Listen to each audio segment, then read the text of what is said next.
Hey guys, welcome to back our channel. और तारीख थी 8 मार्च 2014 रात के 12:41 पर कुआलालंपुर एयरपोर्ट से MS-370 फ्लाइट ने उड़ान भरी। इस फ्लाइट में 239 लोग सवार थे, जिसमें 227 पैसेंजर्स और 12 क्रू मेंबर्स थे। दोस्तों, 27 साल के फारिक अहमद इस फ्लाइट के पायलट थे और यह उनकी आखिरी ट्रेनिंग फ्लाइट थी। इसके बाद वह फुल्ली सर्टिफाइड पायलट बनने वाले थे और उनके साथ मौजूद थे 53 साल के pilot in command Zaharie Ahmad Shah. दोस्तों, Zaharie Ahmad Shah Malaysian Airlines के सबसे सीनियर कैप्टनों में से एक थे। गाइस, प्लेन को 6 घंटे का सफ़र तय करते हुए सुबह के 6:30 बजे चीन की राजधानी बीजिंग एयरपोर्ट पर पहुंचना था। टेक ऑफ के दौरान प्लेन में करीब 49,100 किलो फ्यूल मौजूद था, जो 7 से 8 घंटे के उड़ान के लिए काफ़ी होता है। और दोस्तों, दूसरी तरफ मौसम भी बिल्कुल साफ था, सब कुछ नॉर्मल चल रहा था। फ्लाइट को टेक ऑफ किए हुए अभी 38 मिनट हो चुके थे। इसके बाद कैप्टन ने ATC के साथ आखिरी बार बात की। उनके आखिरी शब्द थे, गुड नाइट मलेशियन 370। इसके बाद उन्हें वियतनामी एयर स्पेस कंट्रोलर से संपर्क करना था, लेकिन आखिरी चेक इन के इन 2 से 3 मिनट बाद ही यह प्लेन मलेशिया और वियतनाम दोनों के ही रडार स्ट्रीम से गायब हो गया। और फिर वह हुआ जो कभी किसी ने सोचा भी नहीं था। दोस्तों, प्लेन ने एक शार्प लेफ्ट टर्न लिया, कोई मेरे कॉल भी नहीं हुई और इसके बाद प्लेन से आज तक कोई संपर्क तक नहीं कर पाया। दोस्तों, ऐसा माना जाता है कि यह फ्लाइट हिंद महासागर में कहीं दुर्घटनाग्रस्त हो गया। इसके बाद शुरू हुई खोजबीन। उस समय मलेशिया के प्रधानमंत्री नजीब रजाक थे। उन्होंने कहा कि विमान का अपने रास्ते से भटकना कोई आम बात नहीं है, बल्कि ऐसा प्रतीत होता है कि यह जानबूझकर किया गया हो। सैटेलाइट डेटा से पता चलता है कि फ्लाइट इन दोनों प्रॉपर कॉरिडोरों में से किसी एक के साथ कहीं भी संपर्क बना सकता था, लेकिन ऐसा हुआ नहीं। दोस्तों, 17 मार्च 2014 को ऑस्ट्रेलियाई समुद्री सुरक्षा प्राधिकरण ने दक्षिणी हिंद महासागर में MS-370 की खोज की कोऑर्डिनेशन की जिम्मेदारी संभाली। 22 सैन्य विमानों और 8 देशों के 19 जहाज़ों की प्रारंभिक खोज ने लगभग 4.6 मिलियन स्क्वायर किलोमीटर से अधिक की एरिया में खोजबीन की। और आगे इस खोज में और भी देश जुड़ते गए। काफ़ी सारे देशों ने फंड भी जारी किए और खोज का दायरा और ज़्यादा बढ़ाया गया, लेकिन इस खोज में कुछ भी ढूंढा नहीं जा सका। यहाँ तक कि प्लेन का ब्लैक बॉक्स तक भी हासिल नहीं कर पाया। दोस्तों, इस खोज में इतने सारे देश जुड़ गए थे कि यह खोज दुनिया का सबसे बड़ा सर्च अभियान बन गया, जिसमें 30 से भी ज़्यादा देशों ने भाग लिया था। और इस खोज में लगभग 200 मिलियन अमेरिकी डॉलर खर्च कर दिए गए थे। दोस्तों, विमान के गायब होने के 3 साल बाद यानी कि साल 2017 में इस तलाशी अभियान को आधिकारिक तौर पर बंद कर दिया गया। दोस्तों, विमान तो नहीं मिला, पर इसके टुकड़े मिलने के दावे जरूर किए जाते रहे। मॉरिशस, मेडागास्कर, तंजानिया और साउथ अफ्रीका में समुद्र से इस विमान के मलबे का मिलने का दावा किया गया। मेडागास्कर के एक मछुआरे के घर पर लैंडिंग गियर और दरवाजे मिले थे।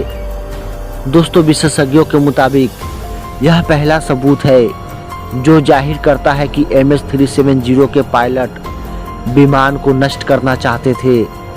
सर्च ऑपरेशन के प्रमुख मार्टिन डोलन का कहना है कि यह सब सोची समझी साजिश थी, इसके लिए पूरी प्लानिंग की गई थी।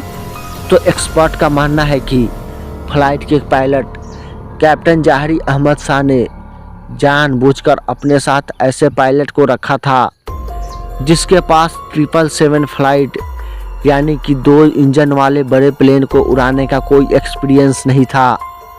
दोस्तों, मार्टिन डोलन के मुताबिक उन्हें ऐसे सबूत मिले हैं जिससे साफ जाहिर होता है कि जाहिरी ने फ्लाइट सॉफ्टवेयर में छेड़छाड़ कर उसे मार्ग से भटकाया था।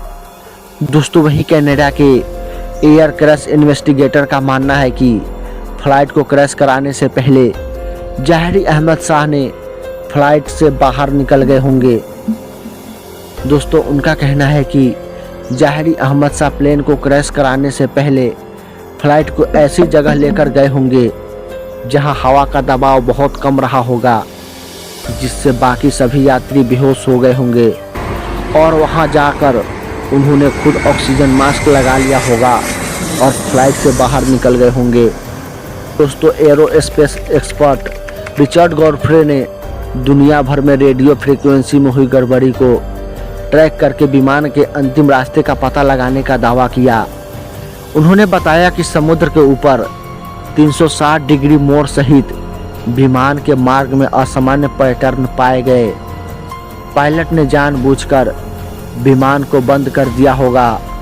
गॉडफ्रे का दावा है कि विमान ने उड़ान के 3 घंटे में ही एक असामान्य होल्डिंग पैटर्न में प्रवेश किया जो लगभग 20 मिनट तक चला। तो वहीं ऑस्ट्रेलिया के पूर्व प्रधानमंत्री टोनी एबॉट का भी यही मानना था। उनका कहना था कि विमान के कैप्टन के आत्मघाती कदम के कारण ऐसा हुआ। दोस्तों, विमान के गायब होने से जुड़ी कई पहेलियां भी है।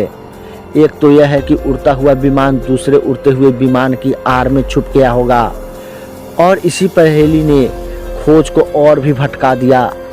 तकनीक की भाषा में इसे सिंगल ब्लिप कहा जाता है। आशंका है कि मलेशिया का बोइंग विमान उस दिन भी कुछ इसी तरह से पूरी दुनिया के नज़रों से बचकर किसी सीक्रेट जगह पर चला गया होगा। दोस्तों, एक रिपोर्ट में तो यह दावा किया गया कि जांचकर्ताओं को अहम फ्लाइट डेटा मिला। इससे पता चलता है कि एयरक्राफ्ट अंतिम समय तक पायलट के कंट्रोल में ही था। इस तथ्य के सामने आने के बाद से इस बात की आशंका और ज़्यादा गहरा हो गया कि पायलट ने आत्मघाती कदम उठाते हुए विमान को समुद्र में गिरा दिया। एक और रिपोर्ट में यह भी दावा किया गया कि पायलट ने व्यक्तिगत समस्याओं के कारण सामूहिक हत्या की योजना बनाई। पर कुछ भी हो, हादसे के इतने साल बाद भी कोई पुख्ता सबूत हाथ नहीं लगे और सिर्फ पायलट की मंशा पर ही सवाल उठते रहे। दोस्तों, इस प्लेन का गायब होना दुनिया को झकझोर कर रख दिया था, लेकिन इतिहास में कुछ और भी ऐसे हादसे हुए हैं। जैसे साल 1945 में जब अमेरिका के 5 फाइटर प्लेन ट्रेनिंग के दौरान एकदम से गायब हो गया। दोस्तों, कहा जाता है कि यह विमान अटलांटिक महासागर के उस क्षेत्र में लापता हुआ जिसे आज हम बरमूडा ट्रायंगल के नाम से जानते हैं। इन विमान रहस्यमय घटनाओं में अमेरिकी पायलट की कहानी भी है, जिनका विमान 2 जुलाई 1937 को हवा में ही गायब हो गया। बताया जाता है कि उस वक्त उन्होंने और उनके एक साथी नेविगेटर ने उड़ान भरी थी।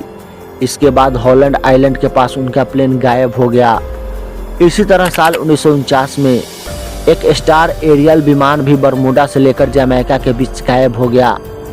उड़ान भरने के कुछ देर बाद इस विमान से भी संपर्क टूट गया और वह कभी अपने डेस्टिनेशन तक नहीं पहुंचा। कुछ दिनों तक इस फ्लाइट और इसमें बैठे यात्रियों की तलाशी की गई, लेकिन फिर मामला ठंडा पड़ गया और यह घटना एक रहस्य बनकर रह गई। इसी तरह 1951 में कैनेडियन पैसिफिक एयरलाइंस का एक विमान अमेरिका से टोक्यो जाने के लिए उड़ान भरी थी और यह बीच में ही अपना संपर्क खो दिया और इसमें बैठे 31 पैसेंजर और 6 क्रू मेंबर का आज तक नहीं पता चल पाया और अभी तक इस विमान की कहानी रहस्य ही बनी हुई है। तो दोस्तों, वीडियो अच्छी लगी तो वीडियो को लाइक करके चैनल को सब्सक्राइब जरूर करें।